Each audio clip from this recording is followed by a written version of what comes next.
چغل خور جو ہوتا ہے وہ مکھی کی طرح ہوتا ہے.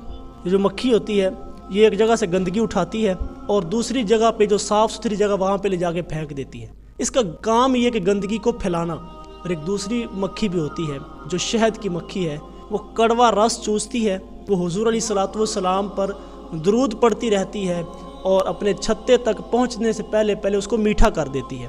تو کچھ لوگ ایسے ہوتے ہیں کہ جو اس مکھی کی طرح ہوتے ہیں کہ اس کی بات اٹھائی، اب اس بات کو لے کر کے جس کے بارے میں بات ہوئی اس کے پاس پہنچے اور جا کے کہا کہ یہ تو تیرے بارے میں یہ بات کر رہا تھا اور اس نے تیرے بارے میں یہ بات کی ہے. دونوں کو آپس میں لڑا دیتا ہے. اور کچھ لوگ ایسے ہیں وہ شہد کی مکھی کی طرح ہوتے ہیں، وہ کسی کی اگر کڑوی بات بھی سن لینا تو اس کو دوسرے شخص تک پہنچنے سے پہلے میٹھا کر دیتے ہیں. اس کے پاس پہنچتے ہیں اور کہتے ہیں یار وہ تیرے بارے میں بڑی اچھی باتیں کر رہا تھا، وہ تیرے بارے میں بڑے اچھے جذبات رکھتا تھا. تو وہ کہتا اچھا پھر میں ایسے اس کے بارے میں غلط سوچ رہا تھا، چلو میں بھی اس کو معاف کرتا ہوں، میرا سلام اس کو جا کے دے دینا.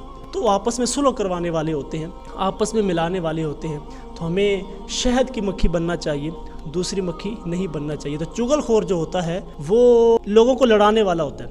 حضور علیہ الصلوۃ والسلام نے فرمایا اللہ کے نزدیک سب سے شریر آدمی وہ ہے جو دو منہوں والا ہے. ایک شخص سے ملتا ہے تو اور منہ لے کے ملتا ہے، اور دوسرے شخص سے ملتا ہے تو اور منہ لے کے ملتا ہے. یعنی دو منہوں والا جو ہے وہ اللہ کے نزدیک سب سے شریر آدمی ہے. وہ کیا کسی نے کہا تھا کہ لوکی مینو منہاں اتے خول چڑھا کے ملدے نے، لوکی مینو منہاں اتے خول چڑھا کے ملدے نے، ویکھن نوں کڈے میٹھے کڈے پیڑے دل دے نے. تو کچھ لوگ ایسے ہیں جو بظاہر کچھ اور نظر آ رہے ہوتے ہیں لیکن اندر کچھ اور ہوتے ہیں، آپس میں لڑانے والے ہوتے ہیں.